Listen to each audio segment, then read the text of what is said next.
Welcome everyone to Cryobyte33's technical Red Dead Redemption 2 deep dive extravaganza. Today, we're going over every possible performance boost I could get in Red Dead 2 on Steam Deck. Some from previous videos, some improvements to existing processes, even some weird ones. We have more than ever to cover today, so let's get into the video.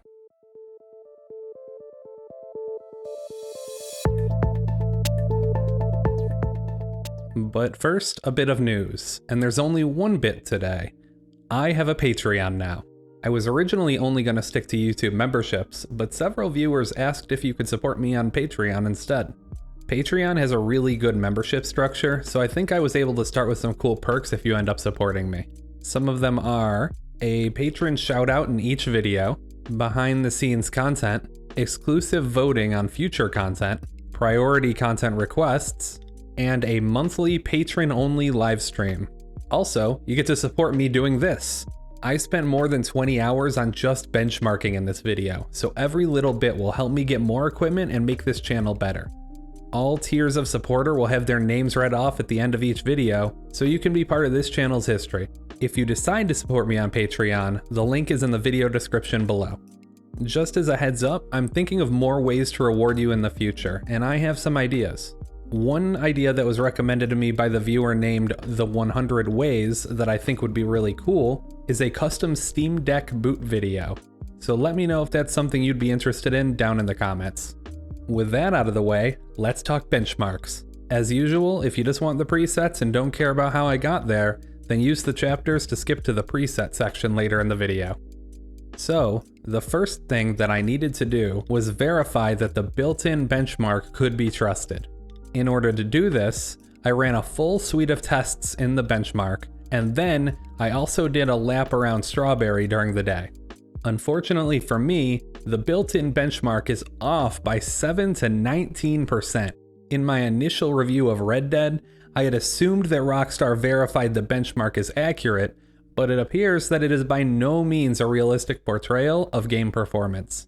This means that my prior gains may or may not still be valid, and everything will need to be tested thoroughly in this video.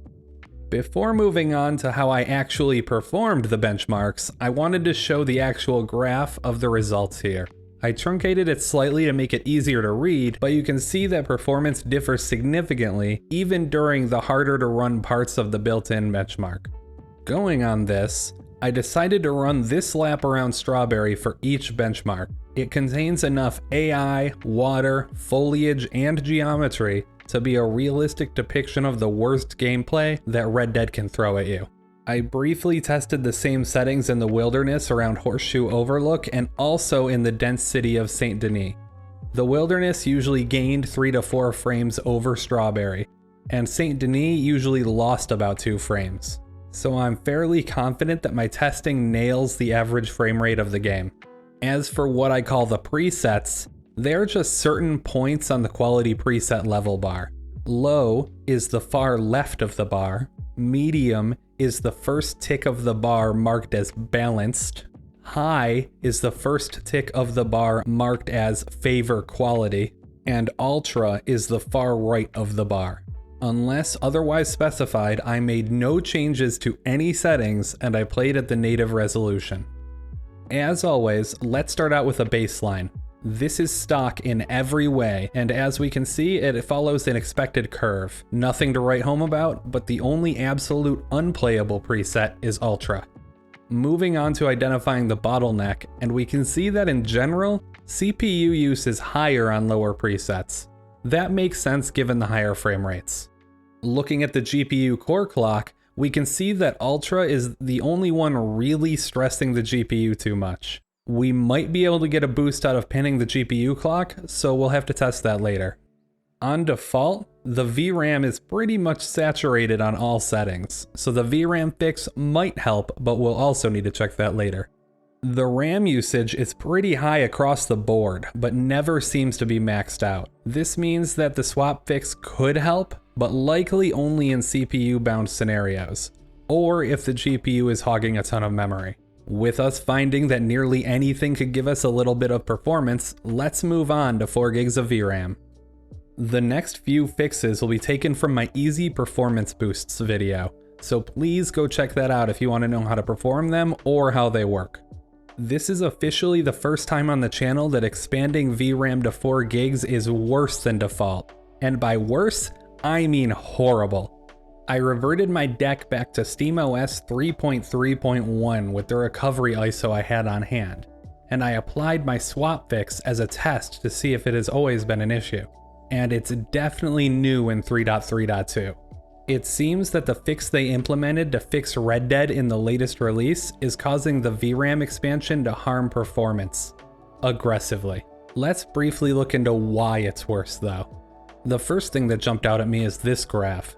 It shows that the CPU just doesn't work as hard with the fix in place for some reason. Here, we can see that all the presets are relatively similar, except for low with 4 GB of VRAM. I have no idea why. The footage is identical minus an extra horse in town, but the GPU just wants nothing to do with working. Something that struck me as odd was that even though the GPU wasn't really working that hard, the temperatures stayed the same. And same with the CPU.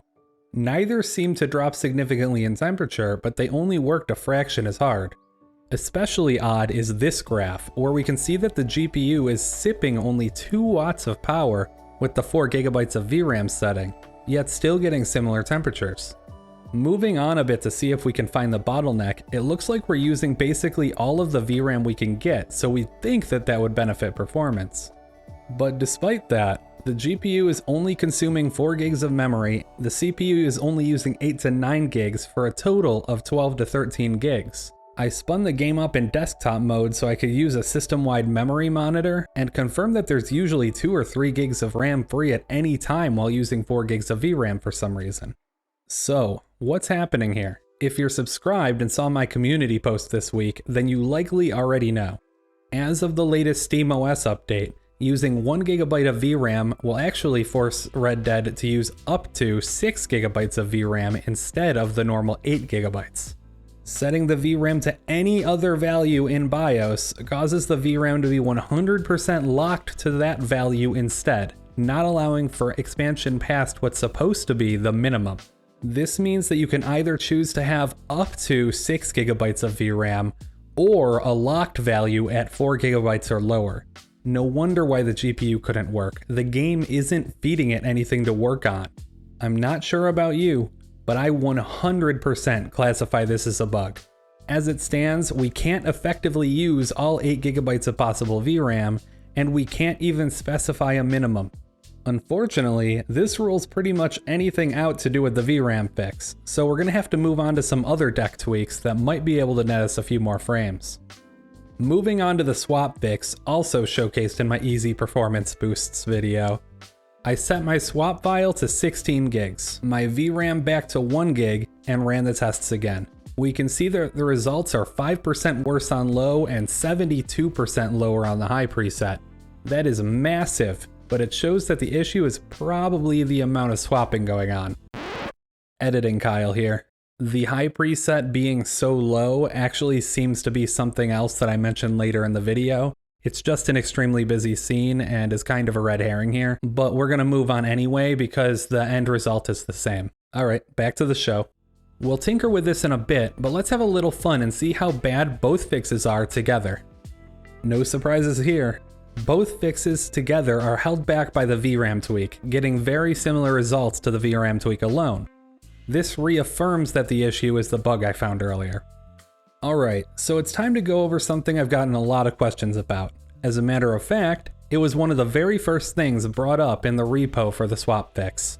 Swappiness. Hereafter referred to as swap tendency because YouTube hates things that sound like specific body parts.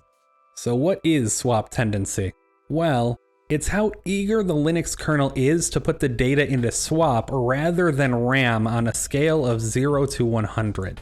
The higher the swap tendency, the more often Linux will put data into swap. By default, SteamOS has a swap tendency of 100. That means that most data will go to the swap file rather than staying in RAM, even if RAM is mostly vacant. This is the case both with and without my swap fix and was the way that the OS was designed. Why does it matter? Reducing the frequency of placing data into swap means two things. One, that the main caveat of using swap is heavily mitigated.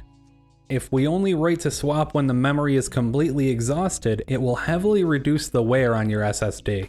With a 16GB swap file and a swap tendency of 1, you'll have less wear than the factory default of a 1GB swap file with a swap tendency of 100. 2. Any situations where the swap fix could have hurt performance are now basically guaranteed to break even, or maybe even offer a larger boost. Since the deck will use the fastest memory first at all times, there isn't a performance penalty unless memory is really needed. How do you set this mystical setting? With the latest and greatest version of my SwapFix script available now in my Swap Resizer repo. To get the latest version, simply uninstall the old version and run the installer script again in the same way as before. As a recap, you just need to go to my repo at github.com/cryobyte33/steam-deck-swap-resizer. The link is on screen and in the description below. Scroll down to the direct/simple heading and then right click and save the link. If you have an issue where the link doesn't bring up a save as box, then restart either desktop mode or the deck itself. I believe this is probably a KDE issue since it happens in different browsers, but after doing this you shouldn't have a problem downloading the file. After that, go to your downloads folder and double click the file. A window should pop up asking you if you trust the author. Press yes if you trust me, or go read the code in the repo if you don't. If you have an issue where the file just opens kwrite, then add this file as a non-Steam game and run it from Steam.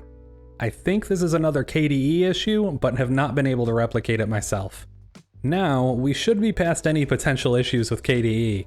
Go to your desktop and click on the icon marked Swap Resizer. You'll be asked to enter your password so the script can run system-level commands.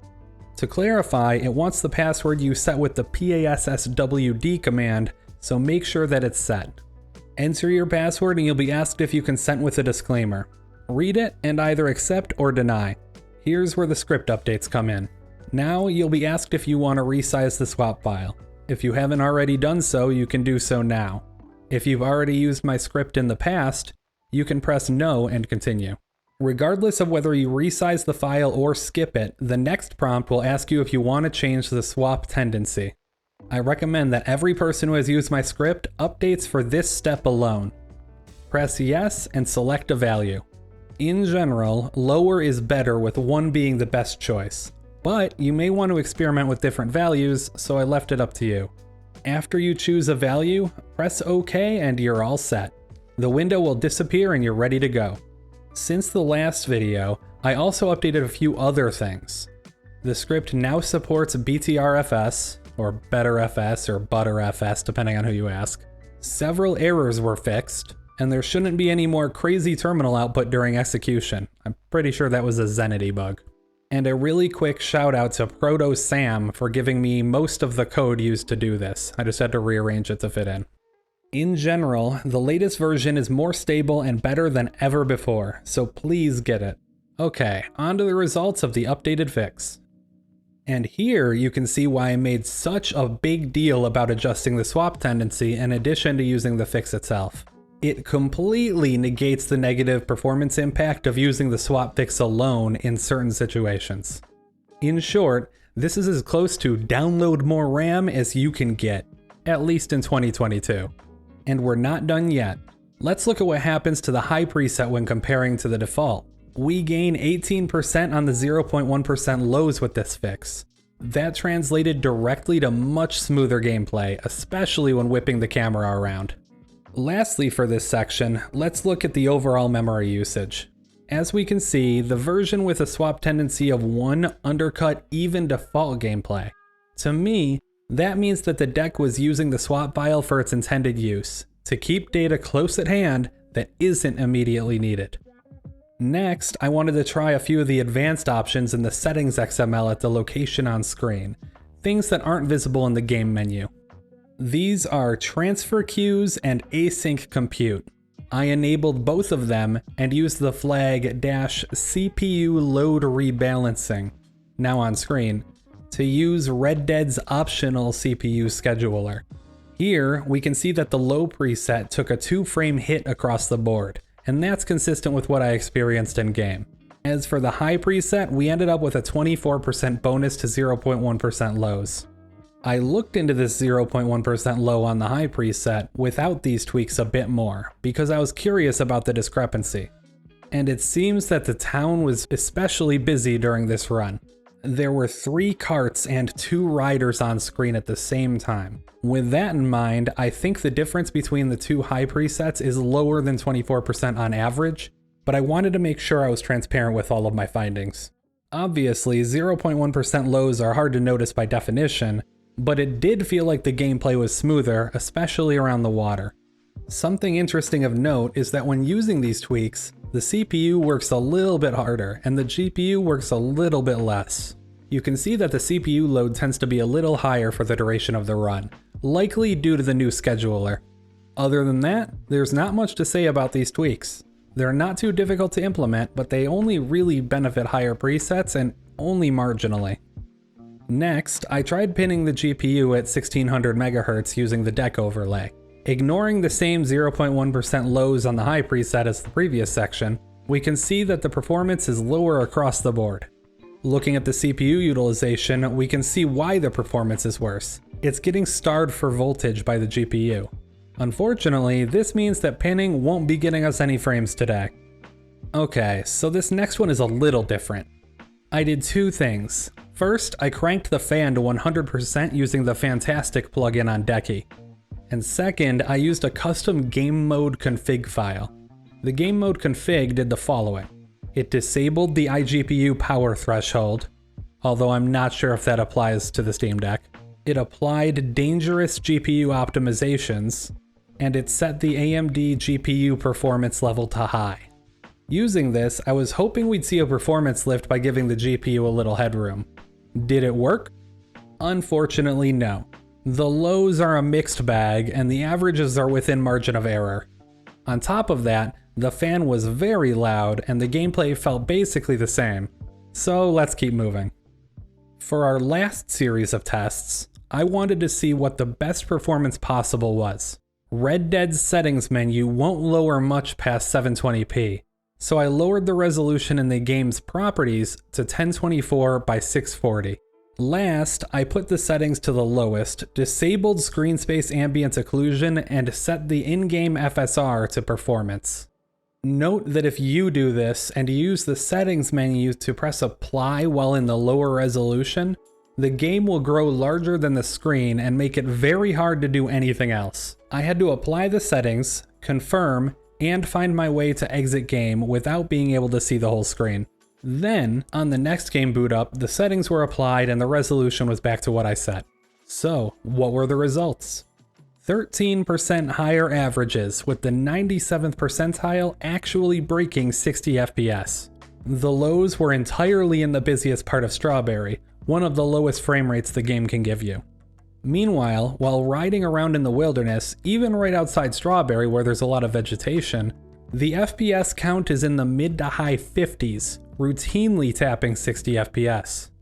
In addition to playing like a dream, and looking like a dream covered in petroleum jelly, it literally halves the GPU power draw from a 7-watt average all the way down to 3.5. That means that this will be an ideal candidate for a battery saving preset as well.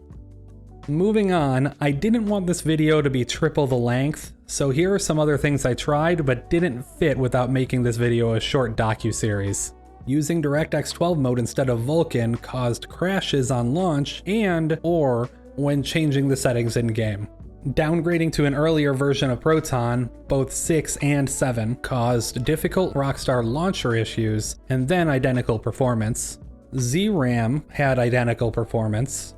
The FSR 2.1.1 mod versus the in-game FSR 2 had identical performance and looked very similar. CPU pinning at 2, 2.5, 3, and 3.5 GHz led to degraded to identical performance but never better. GPU pinning at 800, 1000, 1200, and 1400 MHz gave me degraded to identical performance as well. Proton GE and experimental had identical performance. And I tried resolution scaling as well, but that gave me identical performance. I think that might be a different bug with Red Dead. Unfortunately, as you can see, none of these had a positive effect. All in all, I ran the benchmark 112 times, nearly doubling the benchmarking time of Elden Ring. That leads us to what options I think are best. I've made 4 presets this time. As usual, choose which preset you'd like based on the type of player that you are.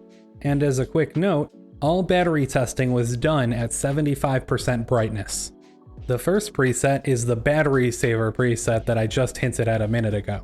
It doesn't look half bad on the deck screen and will net you the best battery life possible at a rock solid 30 FPS, even in Strawberry.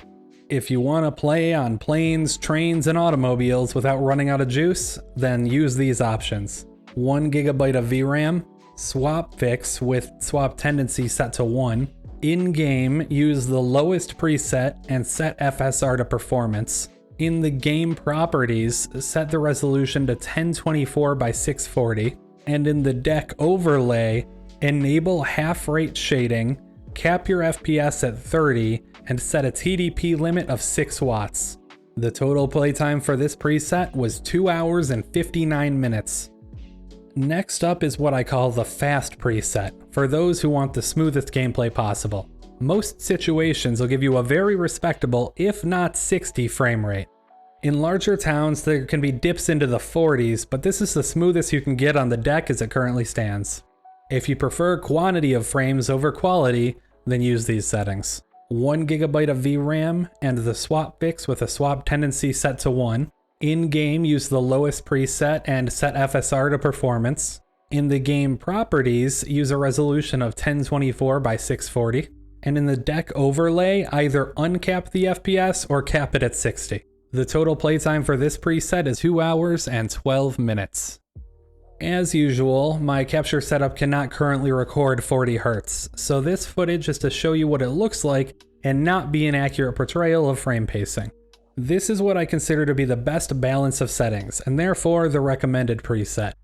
The FPS will be locked at 40 the vast majority of the time, with Strawberry and Saint Denis dropping to the mid to high 30s. Unfortunately, we can't really lock it at 40 in those situations without either more VRAM, which we can't have, or horrible quality, which we don't want. But I think this strikes a really good balance. To use the preset I recommend for the average player, choose these settings. 1 GB of VRAM, with a swap fix and a swap tendency set to 1. In-game, set the texture quality to medium, anisotropic filtering to 2 times, lighting quality to medium, global illumination quality to low, shadow quality to medium, far shadow quality to low, screen space ambient occlusion to medium, reflection quality to low, mirror quality to low, water quality to low, volumetrics quality to medium, particle quality to medium, tessellation quality to low, and TAA to medium. In the deck overlay, set the screen refresh rate to 40 Hz and cap at 40 FPS. This preset got me 1 hour and 57 minutes of total playtime. Lastly, we have the prettiest preset. It plays like a console game at 30 FPS. As a matter of fact, this reminds me of a souped up PS4 Pro version of Red Dead, but without that awful checkerboard rendering. The gameplay here is locked to 30 at almost all times. I did see a single drop to 28 FPS in Saint Denis, but riding from Strawberry to the Lakeside camp was absolutely gorgeous and played like a dream. I was even able to get 4 out of 4 headshots when I was intercepted by some bandits, despite playing through my crappy capture card and OBS's preview window. To marvel in awe at the games we can play on the go, choose these settings. 1 GB of VRAM, the swap fix with a swap tendency set to 1, in-game, set the texture quality to ultra, anisotropic filtering to 8x, lighting quality to high, global illumination quality to high, shadow quality to high, far shadow quality to medium, screen space ambient occlusion to high, reflection quality to medium, mirror quality to medium, water quality to medium, volumetrics quality to high, particle quality to high, tessellation quality to medium, and TAA to high. In the deck overlay, set the refresh rate to 60 Hz and cap it at 30 FPS. This gave me a total play time of 1 hour and 49 minutes. Alright everyone, I'm sorry for the longer video, there was just so much to cover, but I think that by the end we had some good results. It's a shame that we couldn't have the performance from before the 3.3.2 patch without crashing. I honestly preferred needing to work around the crashes and have the higher frame rates. In addition to that, the VRAM bug is incredibly annoying. So much of this game would have been helped by increasing the minimum VRAM to 4 gigs and being able to expand up to 8 gigs. Hopefully in the near future, Valve will release another patch that will allow us to hit those previous numbers. Regardless, I'm incredibly happy with what I was able to squeeze out of the deck here, and I'll almost certainly be playing on my recommended settings for the remainder of the game, although if I want some nice screenshots I might swap over to Prettiest. With all that said, don't forget to like the video in both real life and in YouTube's fiefdom. Subscribe to this very weird edition of Scholastic. Use the button to believe in yourself. And whisper sweet nothings at your screen in the comment section below. They will be heard. As promised, I'll be reading supers here from now on. So a gigantic thank you to Evgeny, Kelso, and Sacker Z for your support. I'm sorry if I butchered your names. It really helps to get these videos out, and I hope to be able to upgrade my equipment soon, thanks to your generosity. As mentioned previously in this video, any Patreon supporters will get a spot here at the end of the video in the future. So if you feel like supporting me financially, then I'd really appreciate it. Editing Kyle here again. While I was editing this video, I got my very first Patreon supporter. So a massive thank you to Vance Thompson for being my first ever supporter on Patreon. Alright, back to the video. That's all from me this time, everyone. Thank you all, and I'll see you next time.